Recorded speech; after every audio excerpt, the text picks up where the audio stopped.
Czy podróż do UK AD 2026 to luksus dla milionerów? Bo panuje mit, że Londyn to finansowa pułapka, w której ty jako turysta możesz nawet zbankrutować tylko i wyłącznie za to, że oddychasz miejscowym powietrzem. W tym filmie udowodnię ci, że jako przedstawiciel klasy średniej też możesz zwiedzić tę metropolię z klasą, a przy okazji nie dać się obrabować na każdym kroku. Pokażę ci konkretne miejsca, w których bezsensownie przepłacasz oraz triki, dzięki którym twój budżet nie zniknie w ciągu 24 godzin, a na koniec tradycyjny bonus dla wytrwałych. Zapraszam do oglądania.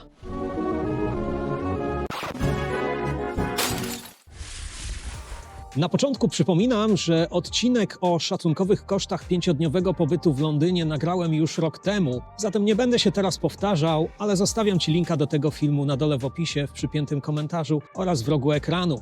Dodam tylko, że od tamtej pory zmieniło się praktycznie niewiele, poza inflacją, która nieźle dokręca śrubę każdemu z nas, nawet milionerom. Zaznaczam też, że nie znam magicznych trików na loty za 2 euro, czy też luksusowe zakwaterowanie pod Big Benem za grosze. Mam za to coś lepszego. Kilka konkretów, dzięki którym zaoszczędzisz pieniądze tam, gdzie inni przepłacają fortunę. Pokażę ci również, jak zaoszczędzić nie tylko twoje pieniądze, ale przede wszystkim twój cenny czas. Zapraszam do oglądania. Czy Londyn to miasto dla milionerów? Moim zdaniem niekoniecznie, bo faktycznie Londyn to jest jedno z najdroższych miast w Europie, ale nie zapominajmy też, że Polska jeszcze 20 lat temu pod względem finansowym była w zupełnie innym miejscu. Wyobraź sobie taką oto sytuację. Jest październik 2006, a ja akurat ląduję w Poznaniu i to jest moja pierwsza wizyta w Polsce po przenosinach do Londynu. A tych kilka banknotów z wizerunkiem królowej w portfelu to była wtedy supermoc. Dla orientacji, w tamtych czasach za 10 funtów szło się do Tesco i robiło proste zakupy na 3 dni dla singla. Za to w Polsce za te same pieniądze szło się wieczorem do knajpy ze znajomymi. I wiesz co? Za 50 zł, czyli wówczas jakieś 8,5 funta, postawiłem kolejkę 10 osobom naraz. Ot tak, żaden problem. Czułem się wtedy jak król, jakbym zhakował system. Zarabiasz tam, wydajesz tutaj. No istny finansowy raj. Ale niestety dla mnie z czasem sprawy zaczęły przyspieszać. Z każdym kolejnym przylotem zauważałem coś niepokojącego. Ceny w Polsce zaczęły pełznąć w górę, podczas gdy moje zarobki w Londynie zjadała tutejsza drożyzna. A podczas kilku ostatnich wizyt przeżyłem prawdziwy wstrząs, bo ceny sklepowe w Polsce już w zasadzie zrównały się z tymi z Londynu. Wtedy to do mnie dotarło. Ta ogromna przepaść, która 20 lat temu pozwalała mi czuć się w Polsce bogaczem, po prostu wyparowała. Dziś, w 2026 roku, kiedy płacisz za kawę w Warszawie czy Londynie, twój portfel czuje niemal to samo. Szok cenowy przestał istnieć, bo Polska cenowo dogoniła Zachód.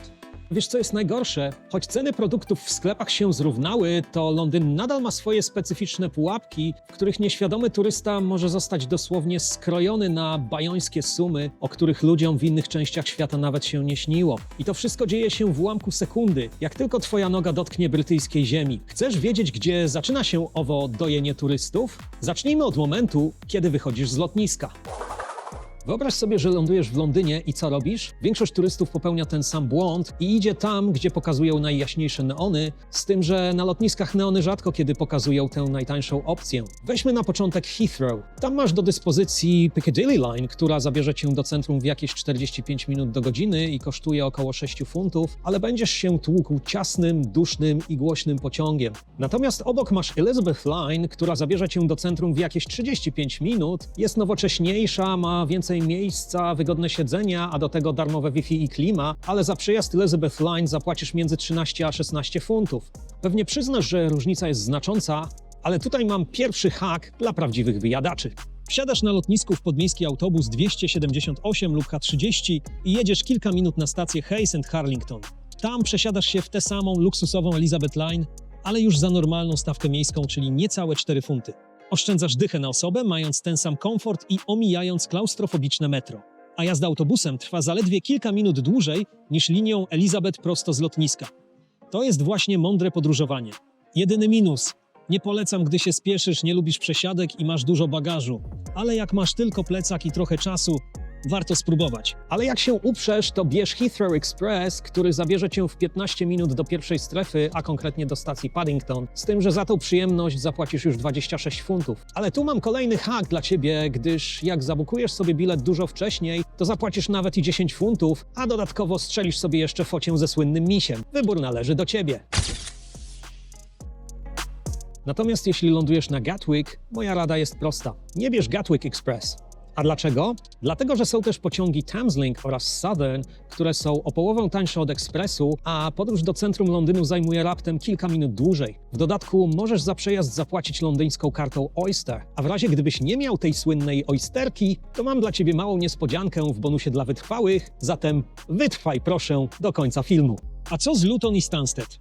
Oba są daleko, a pociągi potrafią kosztować fortunę. Ale i tu mam radę, której nie ma w przewodnikach. Jeśli podróżujesz w grupie minimum 3-4 osób, weź Ubera lub Bolta. Często wyjdzie to taniej niż 4 bilety na pociąg lub autobus, a kierowca zawiezie cię prosto do twojej bazy, bez czekania i przesiadek. W dodatku nie musisz stać z innymi pasażerami w kolejce. To kierowca będzie czekać na ciebie. Pamiętaj, w Londynie AD 2026 najgorszy jest brak planu, a skoro o planach mowa, to mam dla ciebie małą niespodziankę, która bardzo ułatwi ci planowanie twojego wypadu na wyspy, nie tylko do Londynu. Zanim przejdziemy do kolejnych londyńskich pułapek cenowych, mam dla ciebie małą niespodziankę. Jeśli szukasz praktycznego info oraz sprawdzonych linków w jednym miejscu, koniecznie pobierz darmowy e-book Podróż do UK, co należy wiedzieć. To konkretna pigułka wiedzy, dzięki której zaoszczędzisz mnóstwo czasu, nerwów i przede wszystkim pieniędzy. W razie czego link do pobrania jest na dole w opisie, w przypiętym komentarzu oraz w prawym górnym rogu ekranu.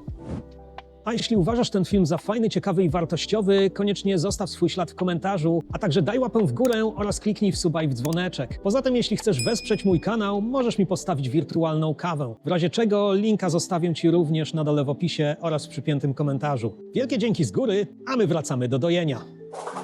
Po wyjściu z metra przy Leicester Square masz pełne prawo poczuć się jak w centrum wszechświata. Wszędzie rozrywka, kasyna, tłumy, a do tego sklep Lego i 4 piętra pełne M&M'sów. To tutaj też odbywają się wszystkie hollywoodzkie premiery, ale uwaga, twój portfel właśnie wchodzi w strefę podwyższonego ryzyka. Jeśli zgłodniejesz, Leicester Square zaoferuje ci jedne z najbardziej przepłaconych burgerów i frytek w całym mieście. A za zwykły zestaw z sieciówki zapłacisz podatek od lokalizacji, czyli minimum 20 funtów wzwyż. A jakość? No cóż, tutaj szału nie ma. Ale wiesz co? Wystarczy, że przejdziesz dosłownie 2 minuty w głąb bocznej uliczki i nagle czerwone lampiony zwiastują, że jesteś w Chinatown. To jest twój pierwszy, prawdziwy przystanek smart travelingu. Zamiast plastikowego fast foodu masz tu setki autentycznych zapachów, parujące pierożki dim sum i legendarną kaczkę wiszącą w oknach. Ale najważniejsze są bufety typu Eat as much as you can. W 2026 roku cena za taki bufet oscyluje w granicach 10 do 15 funtów. Zastanów się. Za te same pieniądze, które wydałbyś w głośnym Wetherspoonie za burgera i piwo, tutaj najesz się dosyta autentycznym azjatyckim jedzeniem. I to jest właśnie ten moment, w którym wybierasz. Albo chcesz być turystą premium, albo podróżnikiem, który za rozsądne pieniądze dostaje unikalny klimat i pełny żołądek. Wybór oczywiście należy do ciebie, ale ja na twoim miejscu raczej skręcałbym w stronę lampionów. A skoro już udało ci się przyoszczędzić na jedzeniu, pora na kolejne miejsca, w których Londyn będzie próbował zrobić skok na twoją kasę. Skoro masz już pełny żołądek, swoje następne kroki skierujesz zapewne na Piccadilly Circus, Covent Garden lub Oxford Street. To zakupowy raj, ale dla twojego portfela to przysłowiowe pole minowe. Widzisz te błyszczące sklepy z pamiątkami, gdzie co drugi gadżet ma na sobie flagę Union Jack? Zatrzymaj się na chwilę. Większość tych miejsc to maszynki do wyciągania pieniędzy. Za ten sam bryloczek, kubek z Big Benem czy magnes na lodówkę na Oxford Street zapłacisz 2, a nawet 3 razy więcej niż w miejscach, o których zaraz ci powiem. Jeśli chcesz kupić pamiątki i nie czuć się naciągniętym, skieruj swoje kroki do zwykłego W.H. Smith albo, co jeszcze lepsze, do Poundlandu. To brytyjski odpowiednik sklepów Wszystko za 5 zł, gdzie te same drobiazgi kupisz za ułamek ceny z centrum. A co jeśli planujesz większe zakupy w weekend? No, Oxford Street to będzie prawdziwa walka o przetrwanie w tłumie. Zamiast tego lepiej wsiąść w metro i pojechać do Westfielda. Masz 2 do wyboru, albo Shepherd's Bush, albo Stratford. Masz tam wszystko w jednym miejscu, niekiedy w lepszych cenach niż w centrum, ale przede wszystkim w normalnych warunkach, z klimatyzacją i przede wszystkim bez stania w gigantycznych kolejkach. To samo dotyczy jedzenia na wynos. Zamiast kupować gotową kanapkę w drogiej kawiarni przy Piccadilly, wejdź do najbliższego marketu typu Tesco Express czy Sainsbury's Local i poszukaj sekcji Meal Deal. Za ułamek ceny restauracyjnej dostaniesz kanapkę, napój i przekąskę. To jest właśnie ten smart traveling, o którym ci mówiłem. Te same produkty, ten sam Londyn, ale zupełnie inna cena na paragonie. Ale trzymaj się mocno, bo teraz przechodzimy do finału. Mam dla ciebie bonus, który sprawi, że twój wypad do Londynu wejdzie na zupełnie inny poziom, a ty sam poczujesz się jak londyński insider. Skoro już dotarłeś do tego momentu, to mam dla ciebie coś, o czym zwykli turyści nie mają zielonego pojęcia. To są właśnie te detale, które oddzielają tych, którzy tylko byli w Londynie, od tych, którzy rozegrali to miasto po mistrzowsku. Zacznijmy od transportu. Zapomnij o kupowaniu karty Oyster. Serio. W 2026 roku to tylko zbędny kawałek plastiku. Za transport komunikacją miejską zapłacisz zwykłą kartą zbliżeniową lub telefonem przez Apple Pay lub Google Pay. System sam naliczy ci Daily Fare Cap, czyli maksymalną dzienną stawkę, powyżej której jeździsz za darmo. A taki Oyster kosztuje 7 funtów. W dodatku musisz go ładować w automatach na stacjach lub online. No chyba, że nie żal ci te 7 funtów na niebieski kawałek plastiku, który albo będzie ci się przerzucał po pokoju, albo w końcu sam zgubisz. Planujesz może wypad do Warner Bros. Studios, żeby zobaczyć plan Harry'ego Pottera? Moja rada, nie bierz przepłaconego autobusu turystycznego z Wiktorii, który dowiezie cię tam w jakieś 1,5 godziny, o ile nie ma korków. Zamiast tego przejedź się do stacji Euston i stamtąd weź pociąg West Midlands Railway do stacji Watford Junction. Dojedziesz tam w jakieś 20 minut, a zapłacić za przejazd możesz Oysterem, kartą zbliżeniową lub telefonem.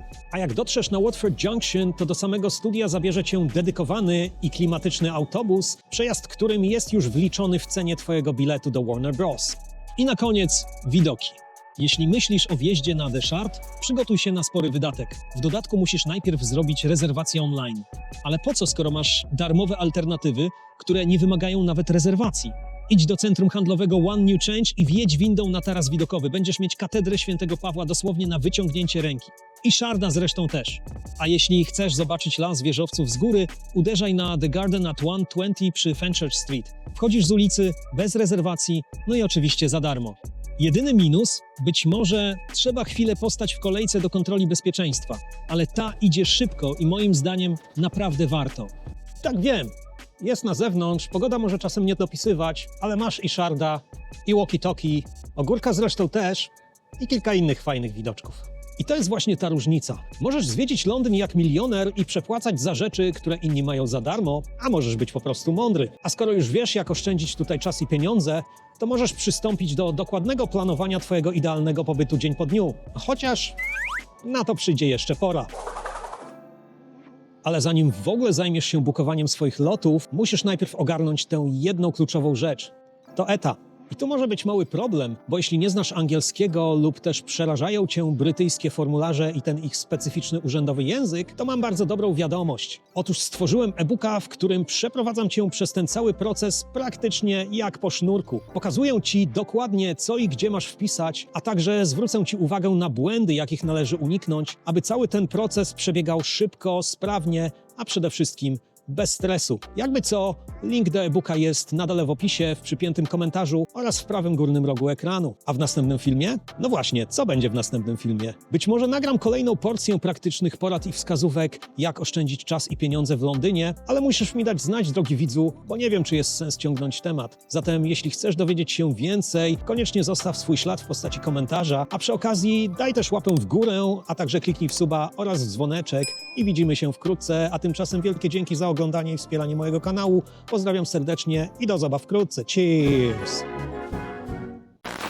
Pokażę ci konkretne miejsca, gdzie bezsensownie przepłacasz.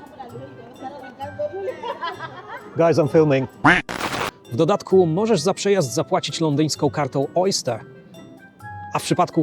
A w razie gdybyś nie miał tej słynnej... A w razie gdybyś nie miał tej słynnej Oysterki, dlatego że są też pociągi Thameslink oraz Southern, które zabiorą cię do Londynu. Jeśli szukasz praktycznego info oraz sprawdzonych linków, sprawdzonych linków w jednym miejscu, koniecznie pobierz darmowy e-book Podróż do UK, co należy wiedzieć. Skoro już dotarłeś do tego momentu, mam dla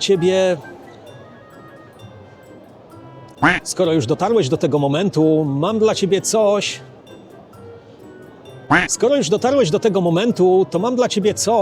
O czym...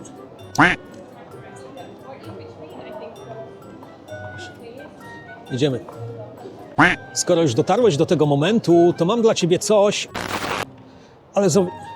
ale zanim w ogóle zabierzesz się do bukowania lotów, przygotowałem e-booka pod tytułem Do UK po nowemu i bez problemu, załatw etap w 5 minut. Przygotowałem e-booka Do UK po nowemu i bez problemu, załatw etap w 5 minut i co na... Szybko... Mówią ci co i gdzie masz wpisać, a także mówią ci co i gdzie masz wpisać,